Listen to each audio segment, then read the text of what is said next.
Adivinha qual vai ser o tema do vídeo? Pele. Olha a ofensa que você vai fazer aqui, melhor a gente começar o vídeo. Ia falar pele de bebê. Sei que você ia me ofender.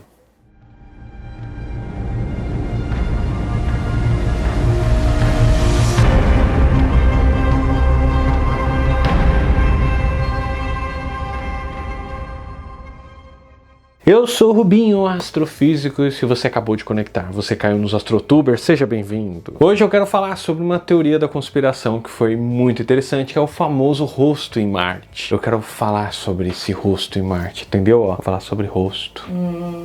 Entendeu? Bom, vamos voltar na nossa teoria da conspiração para falar um pouco se os astrônomos estão escondendo alguma coisa, que história é essa, e por que tem um rosto em Marte, o que deu o fim desse rosto em Marte. E aí, bora pro vídeo. Olha só, quem acompanha aqui o canal sabe que ultimamente eu tenho me dedicado muito a responder as perguntas de vocês. Então, podem mandar perguntas aqui, eu acho interessante, às vezes eu vejo uma pergunta e falo, nossa, isso é um vídeo. Eu realmente faço uma anotação e guardo lá e quando der eu vou respondendo. A maior parte até das dúvidas são pessoas que me perguntam pessoalmente, assim, me encontram e falam assim, ô, que história é essa, tal, me explica mais. E eu falo, cara, isso daria um ótimo vídeo. E ultimamente eu me admirei porque tem muita gente que ainda lembra da história do rosto em Marte, ainda me perguntaram assim, que fim deu isso? Por que nunca mais falaram sobre isso? O que era aquele rosto em Marte? Eu falei, nossa, a história é antiga, né? E as pessoas ainda têm dúvida, então nada mais justo do que respondê-las. Tá, se você não tá entendendo a história, eu vou explicar por partes, vamos lá. No dia 20 de agosto de 1975 foi lançado a sonda Viking 1. Eu falei né? Porque é mas é One. Então é Viking 1, sacou? A ideia da sonda era passar 10 meses indo pra Marte. E aí quando chegasse lá, tirar umas fotos e aterrissar num lugar legal. Mais fotos. Pronto, sucesso. E tudo correu bem, a sonda foi pra lá, sem problema nenhum. Na verdade, o único problema foi que quando ela decidiu pousar, ela viu que a área que ela ia pousar não era muito agradável, sendo um ambiente muito rochoso. Então não era muito bom pra aterrissar, então ela adiou a sua aterrissagem. Aterrissagem não é certo, né? Porque a aterrissagem vem de terra, então como é que chama isso? Marcianissagem. Desculpa se estiver prestando atenção, estiver ocupada, tá? Só como chama? Aterrissagem em Marte é marcianizagem. Ah, não faço ideia. Muito obrigado pela sua participação no programa. Estamos aqui pra isso. Bom, beleza, mas aí depois ela pousou num lugar e tá beleza, melhor usar pousou então. Mas no dia 25 de julho de 1976 ela tirou uma foto que ficou pra história. Ou talvez não ficou bem pra história, assim, né? Ficou pra teoria. Ela tirou a foto do que ficou conhecido como o famoso rosto em Marte, que é essa foto aqui. Imagina como a internet foi a loucura. Não tinha internet, né? Se tivesse, o Twitter tava bombando. É aqui que eu quero fazer aqui um parênteses para falar um pouco sobre pareidolia. Pareidolia é o fenômeno psicológico que afeta todos nós. Veja o exemplo dessas fotos. Vocês estão vendo uma clara pareidolia facial. O que a gente está vendo são rostinhos. Eu não consigo olhar para essas imagens e não ver rostinhos. Isso acontece porque o nosso cérebro vê essas imagens e associa com rostos. E aí a gente vê essas imagens e vê rostinhos, entendeu? Nossa, isso me lembrou que a Ana não consegue reconhecer rostos, né? Ana, fala um pouquinho aí desse problema aí pra gente aí. Oi, gente! Eu sou a Ana do canal Nunca Vi um Cientista. E como o Rubinho falou, eu não consigo reconhecer rostos muito bem. É uma condição que chama prosopagnosia, onde existe ali uma alteração numa área do cérebro que processa e armazena informações das faces, né, dos rostos. E é um problema de memória, especificamente para rosto. Mas a minha memória, no geral, para as outras coisas é ótima. E eu só não guardo rostos muito bem. E não é um problema de visão também. Ou seja, eu vejo normal. Inclusive, eu também sou afetada por esse fenômeno aí da pareidolia. A prosopagnosia, ela me fez ter várias histórias bem engraçadas e diferentes, por eu justamente não reconhecer pessoas que são amigas, próximos, familiares e até eu mesma em fotos, né? Então, às vezes dá uma confundida. Lá no Nunca Vi um Cientista, tem um vídeo bem completinho que eu explico tudo sobre a prosopagnosia e também eu vou deixar um link aqui pra vocês, depois vocês vão lá conferir.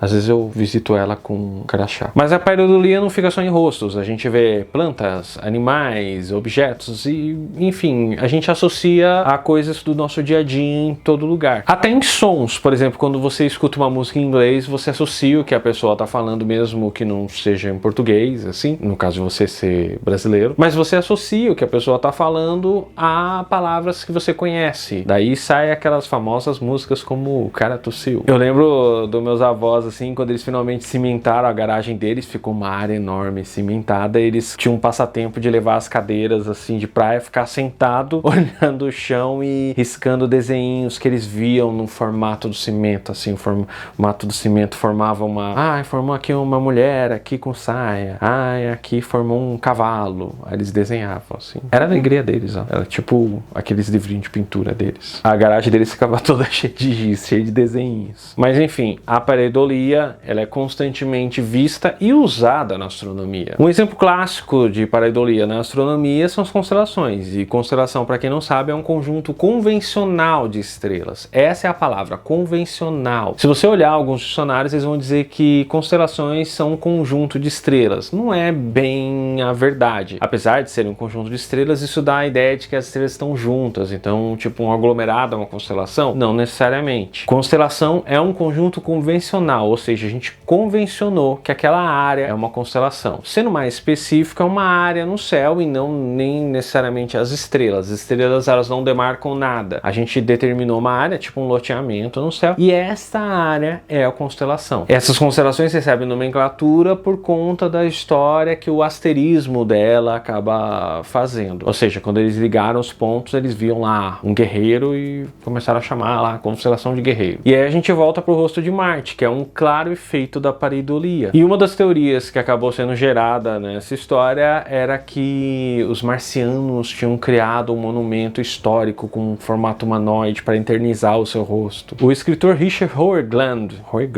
como é que será que pronuncia esse nome? Richard Hoagland. Bom, ele fez um livro aí para contar essa história maluca. O nome do livro é The Monuments of Mars, a City on the Edge of Forever. Uau! E eu não tô fazendo propaganda do livro para vocês correrem para ir atrás dele para ler, não. Eu nem tô ganhando nada com isso. Eu só acho interessante por conta da gente pensar nele mais como um romance. E também por ser uma coisa meio que da época, sabe? A gente, na época, essas teorias eram bem comuns, assim. A gente queria muito que tivesse marcianos. Bom, mas para acabar a história toda é que em 2006 a NASA ela fez novas imagens daquela área e a gente viu que não se parece com o rosto, não é um monumento, é só uma montanha, nem se parece tanto com o rosto assim. E é meio óbvio que se a gente vai considerar que Marte, por acaso, teve uma sociedade que fez esse monumento, a gente tem que considerar também que essas crateras em forma de coração pode ser uma amostra do amor dos marcianos. Mas a minha favorita é a cratera em forma de rostinho feliz. Essa sim pode ser uma ideia do semblante dos marcianos. Aí você pode pensar, mas isso é coisa do passado, não acontece mais, hoje em dia o pessoal não fica mais nessas loucuras pareidolosóficas e não existe mais isso. Agora todo mundo é mais centrado. Bom, pois é.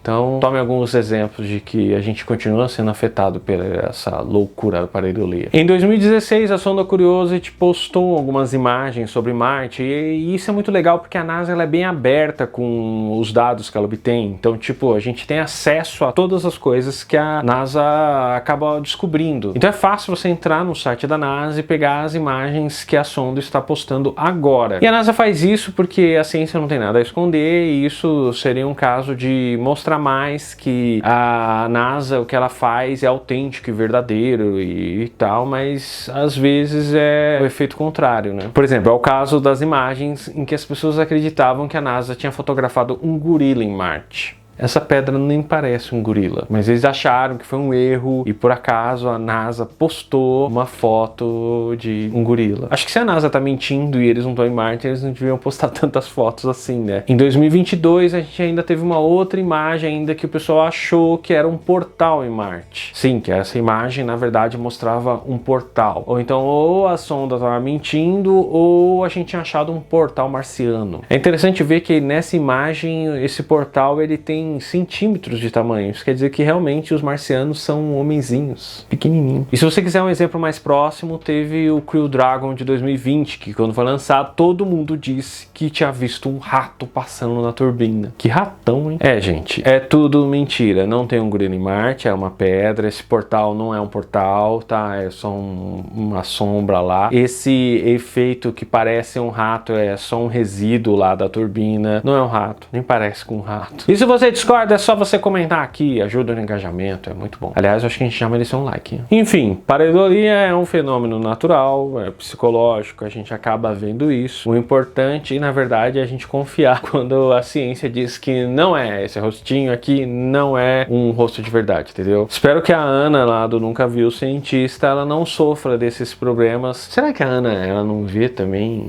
constelação? Ela vê desenho da constelação, ela fala assim, nossa, não parece com nada. Na verdade, eu acho que eu também tenho esse problema, essa doença dela. Eu também não vejo os desenhos da constelação às vezes. Tirando o escorpião. Será que ela vê essas imagens de rostinho, assim, tipo, que parece que tem um rostinho nas coisas e não vê rostinho nenhum?